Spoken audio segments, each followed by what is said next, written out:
Hello everyone, welcome to Dronacharya IAS, and today we are going to discuss some of the very important current affairs from the Hindu newspaper. आइए शुरू करते हैं discussion. The very first article here is related to India asserts JNK Jammu and Kashmir stand after US claims. तो यहाँ पर थोड़ा सा difference देखने को मिल रहा है in the statements given by the US president and US vice president and by the ministry of external affairs of India. तो इनमें थोड़ा सा डिफरेंस है. वो क्लेम कर रहे हैं कि they have mediated and they have caused this ceasefire, लेकिन यहाँ पर इधर मिनिस्ट्री ऑफ एक्सटर्नल अफेयर्स की तरफ से एक अलग स्टेटमेंट आ रही है. तो यहाँ पर थोड़ा सा एक मिसमैच देखने को मिल रहा है दोनों की स्टेटमेंट में. तो जो सारा आर्टिकल है उसका क्रक्स आप इस टेबल से डायरेक्टली समझ सकते हैं. बाकी अगर इस आर्टिकल को एक बार आप पढ़ना चाहेंगे then you can read it, but the main crux you can understand with the help of this single table. Let us see here just a second. Okay तो यहाँ पर आपको बताया जा रहा है कि USA की तरफ से बोला गया है कि USA ने ब्रोकरेज करी है इंडिया और पाकिस्तान की सीज फायर के. इन्होंने मीडिएशन करा है बीच में आके, अदरवाइज ये सीज फायर नहीं हो पाती. लेकिन यहाँ पर मियाँ का जो रिस्पॉन्स है, मियाँ that is ministry of external affairs, उन्होंने बोला है कि पाकिस्तान के DGMO का जो कॉल आया था agreement directly via DGMOs, it was requested by Pak due to effective Indian air force strikes. हमने इतना इफेक्टिव एयरफोर्स स्ट्राइक यहाँ पर किए थे जिसकी वजह से उनकी तरफ से रिक्वेस्ट आई थी. Then we caused this ceasefire because India never wanted the escalation.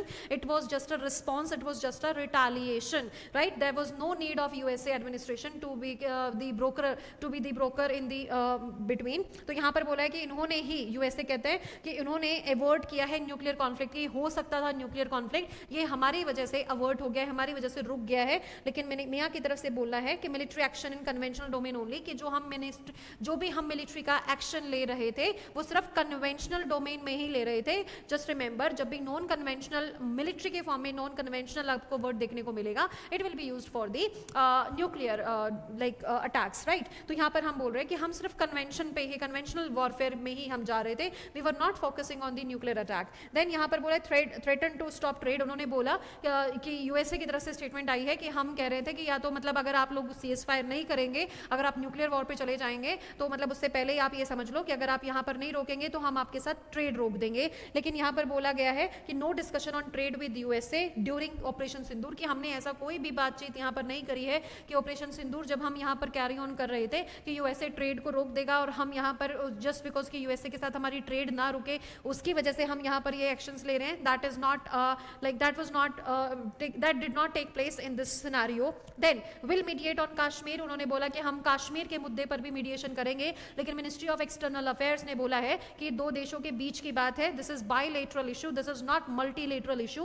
and that is the between India and Pakistan only. We will sit, we will talk. अगर बात करनी भी है तो we will deal with Pakistan, not with USA, and we will not let any other third country to mediate on this topic, right? Then hyphenated India and Pakistan, कि उनके बीच में जो हाइफन है वो हमने एक तरीके से ब्रिज बन के हमने एक्ट किया है दोनों कंट्रीज के बीच में. लेकिन यहाँ पे बोला है कि हमने कोई हाइफनेशन यहाँ पर नहीं अलाउ किया है. इंटरनेशनल कम्युनिटी हमेशा स्टैंड करती है इंडिया के साथ अगेंस्ट टेररिज्म. इसमें बीच की कोई बात नहीं है.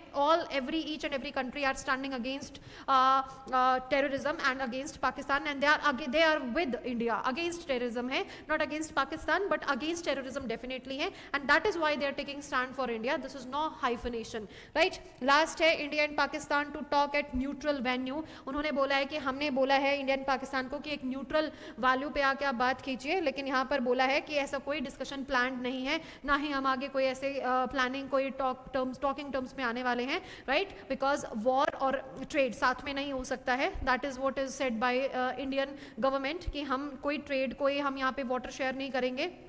बिकॉज एक साइड पर आप टेरर भेज रहे हैं इंडिया में, एंड एक साइड पे आप एक्सपेक्ट कर रहे हैं कि we will carry on the trade, we will carry on the water sharing. So उसमें अब फिलहाल एबियंस हमें देखने को मिलेगा ही मिलेगा, राइट. सो ऑल दीज जो डिस्कशंस हैं they are being like in the media so much कि जैसे कि पाकिस्तान यहाँ पर USA की तरफ से बोला जा रहा है कि हमारी वजह से सीज फायर हुआ है. लेकिन गवर्नमेंट ऑफ इंडिया ने डायरेक्टली बोला है कि ये पाकिस्तान की तरफ से रिक्वेस्ट थी. That is why we have like officiated this cease fire. Otherwise we were like retaliating on whatever the harm, whatever the Pakistan's army was causing harm and sending the drones and on retaliating on the borders also, escalating the war from the Pakistan side. हमने उसको सिर्फ retaliate ही किया है, right. Now next article इसमें हमें देखने को मिलेगा that is related to inflation. यहाँ पर रिटेल इन्फ्लेशन की बात करी है, it falls to 31.6%, lowest level in 69 months. तो यहाँ पर हम पहले बात कर लेते हैं, जो ये डेटा आता है ये बार बार चेंज होता है, इसकी हमें कोई ज़रूरत नहीं होती है इसको डेटा को याद करने की। व्हाट इज़ इंपॉर्टेंट हियर कि इन्फ्लेशन होता क्या है और इन्फ्लेशन को हम समझ कैसे सकते हैं, इन्फ्लेशन कितने प्रकार की होती है। तो सबसे पहली बात यहाँ पर ये आती है कि इन्फ्लेशन को हम मेजर करते हैं कि कभी भी जो भी प्राइसेस होते हैं उसमें चेंज आता है एंड एक राइज देखने को मिलता है प्राइसेस में, उसको हम बोलते हैं इन्फ्लेशन। हिंदी में अगर हम इसको देखें तो महंगाई, सिंपल टर्म्स में, राइट। लेकिन इसको अगर हम ऑफिशियल टर्म्स में देखें, अगर हम इसको इन्फ्लेशन के फॉर्म में, अगर हम इकोनॉमी के फॉर्म में देखें तो इसको दो तरीके से पढ़ा जाता है, that is WPI and that is CPI। जो हम मेजर करते हैं इन्फ्लेशन को दो बेसिस पर कर सकते हैं, that is consumer price index and that second is wholesale price index, right. तो इंडिया में जो हम यहाँ पर अभी फिलहाल जो महंगाई की बात करते हैं, रिटेल इन्फ्लेशन की बात करते हैं, that is consumer price index. मतलब क्या है कि जो कंज्यूमर लेवल पर महंगाई है, जो रिटेल लेवल पर महंगाई है, उसके बेस पर ही जो मॉनेटरी पॉलिसी कमिटी है वो भी कैलकुलेट करती है महंगाई को, राइट। तो जो CPI है, okay let me right it down, just a second, हाँ जी। तो यहां पर जो हमें CPI देखने को मिलता है, CPI कैसे कैलकुलेट होता है, कौन करता है इसको publish? National statistical office, that is under ministry of statistics and programme implementation. तो यहाँ से ये इम्प्लाई होता है, राइट। इसका जो बेस ईयर है that is 2012, right.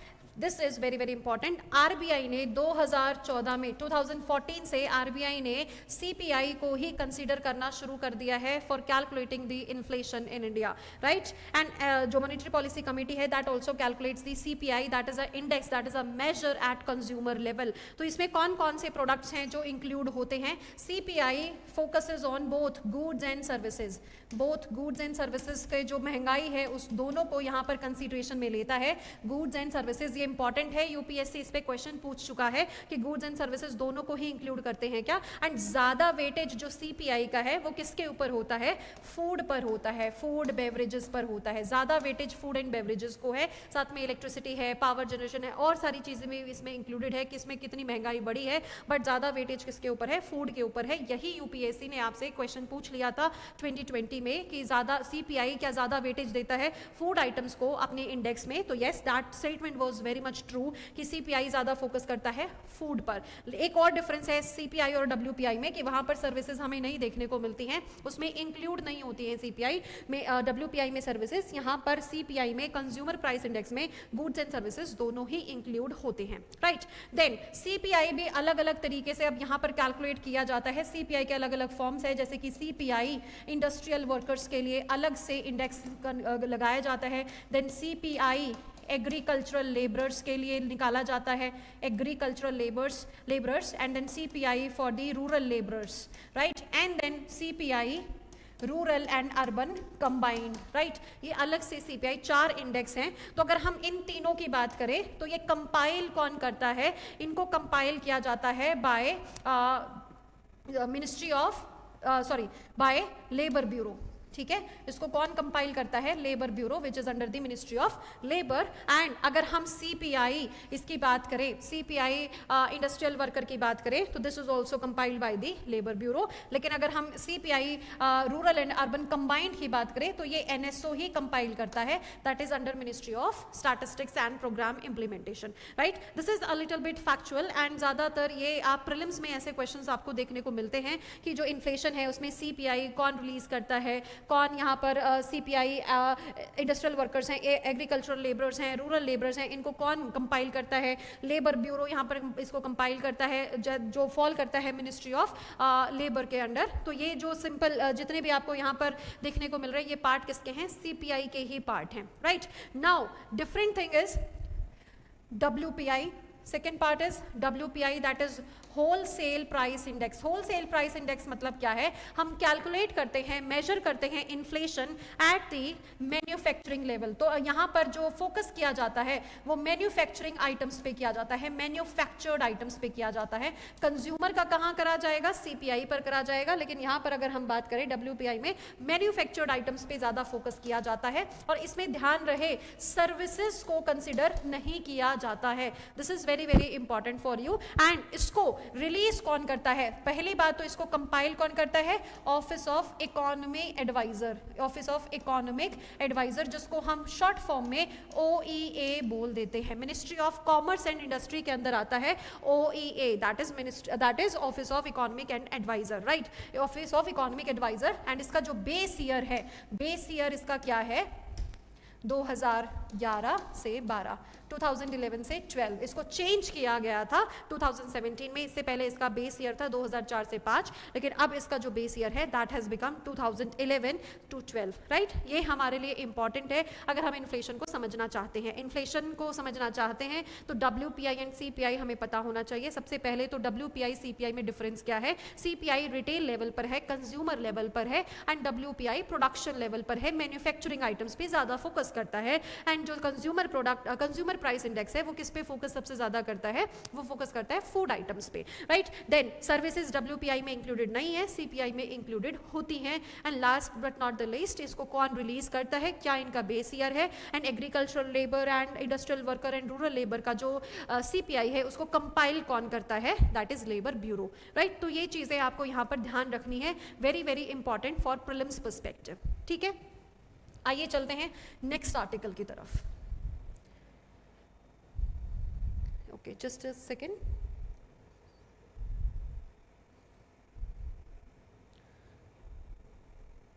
Yes, very important article that is related to TB. We have already discussed a lot about TB in previous classes, previous videos. Just a second.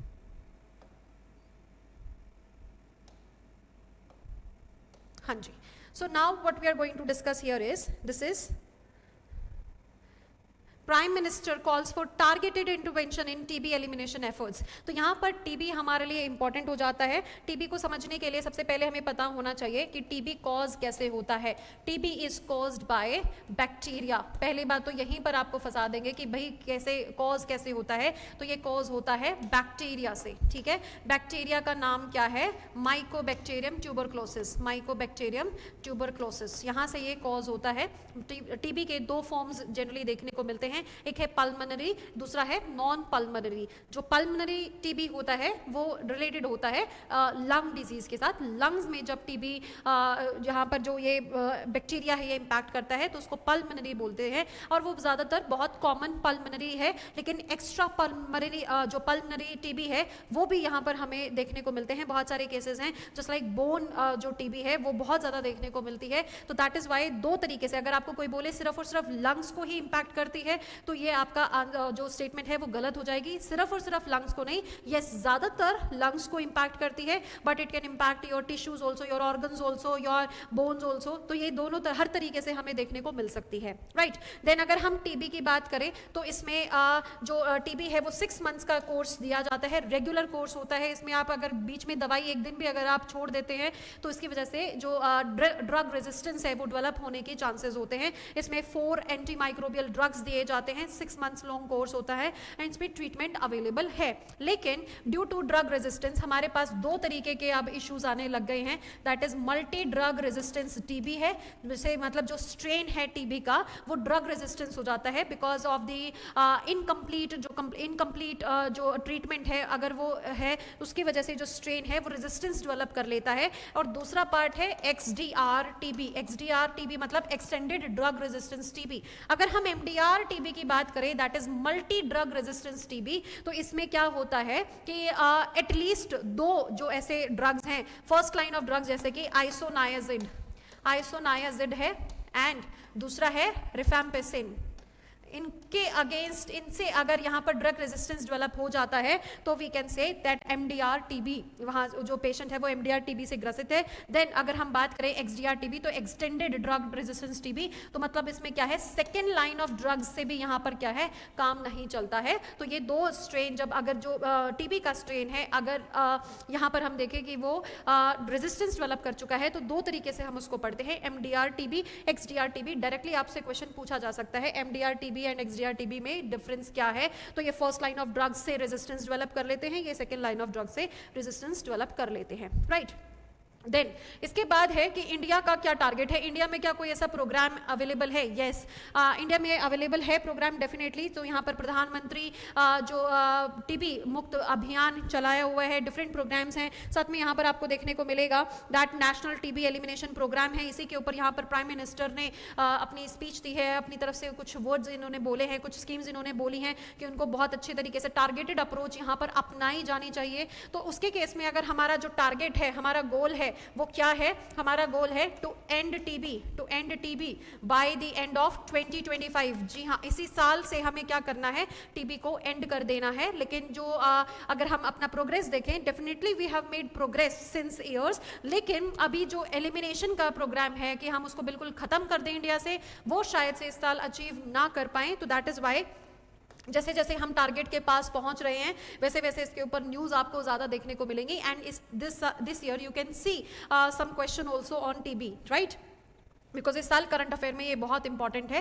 If we talk about the international जो अगर कोई यहाँ पर programme है, तो definitely WHO का है, end TB initiative है, end TB initiative, right? UN SDG, UN sustainable development goals में गोल नंबर 3 के अंडर ये फॉल करेगा, गोल नंबर 3 के अंडर फॉल करेगा। एंड इसका जो टारगेट है UN SDG का, उसका है 2030 तक एलिमिनेट करनी है टीबी। एंड WHO भी इसी के साथ अलाइन करता है कि 2030। तो इंडिया का जो टारगेट रखा गया था वो 5 साल पहले का रखा गया था।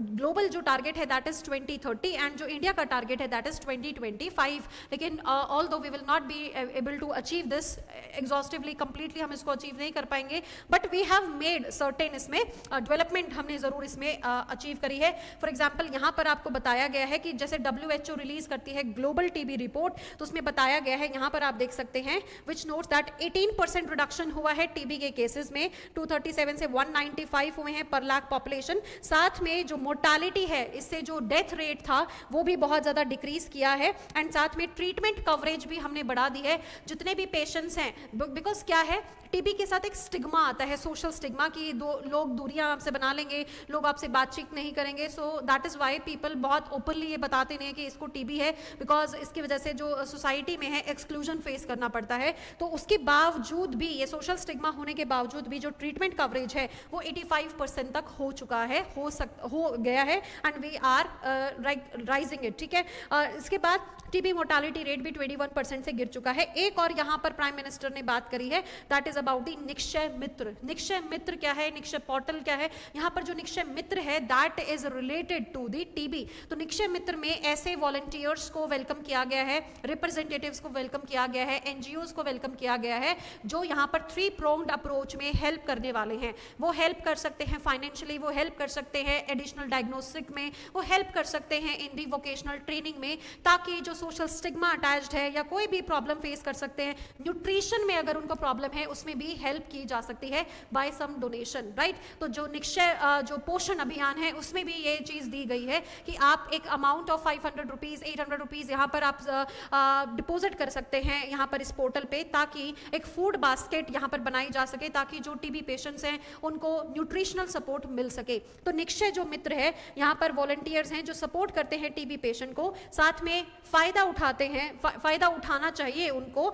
लेवरेज फ़ायदा उठाना चाहिए डिजिटल प्लेटफॉर्म्स का, इंटरेक्टिव टेक्नोलॉजीज़ का, to engage with the patients effectively, ताकि वो उनके साथ एंगेजमेंट बढ़ा सके, ताकि उनमें अवेयरनेस ला सकें एंड उनको प्रमोट कर सके कि अपना ट्रीटमेंट पूरा का पूरा यहाँ पर आप कंप्लीट कीजिए। साथ में यहाँ पर मिनिस्टर की तरफ से, प्राइम मिनिस्टर की तरफ से बोला गया है कि जो वल्नरेबल ग्रुप्स हैं जिनको अर्ली टेस्टिंग चाहिए, उनकी ट्रीटमेंट आप ध्यान दीजिए, specially workers in construction, mining, textile, इनके ऊपर आपको ध्यान देना चाहिए। साथ में अवेयरनेस फैलाई जानी चाहिए अबाउट दी वेरियस जो स्कीम्स हैं, जो पोर्टल्स हैं जो सरकार के द्वारा चलाए जा रहे हैं। पब्लिक पार्टिसिपेशन इसमें बहुत ज़्यादा ज़रूरी है। जब तक आम जनता, जब तक जो सही नहीं हो चुके हैं वो, जब तक जो अवेयरनेस है वो नहीं फैलाएंगे, तो पेशेंट्स को कॉन्फिडेंस नहीं आता है। इसके लिए टीबी चैंपियंस एक स्कीम है, एक जो प्रोग्राम है वो भी चलाया गया है। टीबी चैंपियंस वो लोग हैं जो टीबी से ग्रसित थे एंड अब वो ट्रीटमेंट लेके सही हो चुके हैं। So they are welcomed to raise awareness programmes, ताकि लोगों को समझाया जा सके कि कि जो टीबी है इसमें कोई सोशल स्टिग्मा अटैच नहीं होना चाहिए। एंड इससे आप क्या कर सकते हैं, आप अपना ट्रीटमेंट पूरा करके आप ठीक भी हो सकते हैं। साथ में इसमें बोला गया है कि जो बहुत सारी जो क्लीनलीनेस है एंड सैनिटेशन है उसके ऊपर अवेयरनेस फैलाई जानी चाहिए एंड इंपॉर्टेंस बताई जानी चाहिए पेशेंट्स को कि कितना ज़रूरी है आपका अनइंटरप्टेड ट्रीटमेंट, मतलब बीच में आपको ट्रीटमेंट रोकना नहीं है, क्योंकि अगर ट्रीटमेंट बीच में रोका या अनट्रीटेड अगर वो स्ट्रेन जो बैक्टीरिया का है वो रह गया तो उसकी वजह से ड्रग रेजिस्टेंस डेवलप हो जाता है, that is MDR and XDR, जो हम ऑलरेडी यहाँ पर डिस्कस कर चुके हैं। सो दैट इज वाई यहाँ पर फिर बाद में बोला है कि इसमें बहुत सारे की इंफ्रास्ट्रक्चर्स की ज़रूरत है, इन्हांसमेंट्स की ज़रूरत है NTEP national TB elimination program में, राइट। साथ में बहुत सारी लेबोरेटरीज बनाई हुई हैं जिसमें आप यहाँ पर टेस्टिंग करा सकते हैं। तो it is very very important this year, इस साल तो प्रीलिम्स के लिए, इस साल और अगले साल भी ये बहुत ज़्यादा इंपॉर्टेंट है as a topic TB, right. तो आपको पता होना चाहिए कि XDR MDR क्या है, ये बैक्टीरियल डिजीज़ है या क्या कौन सी डिजीज़ है, ये सब आपके लिए बहुत ज़्यादा इंपॉर्टेंट है, क्योंकि इस साल हमारा टारगेट था टू एंड TB, लेकिन still we have not been able to eliminate it completely. But WHO की जो रिपोर्ट है ग्लोबल TB रिपोर्ट, तो उसके according yes we have improved a lot, हमारा कवरेज जो है वो भी इम्प्रूव हुआ है। साथ में हमने जो यहाँ पर 18% रिडक्शन भी देखा है इंसिडेंसेस में, but still there is a long long way to go, right. Okay जी, so let's discuss the next article now.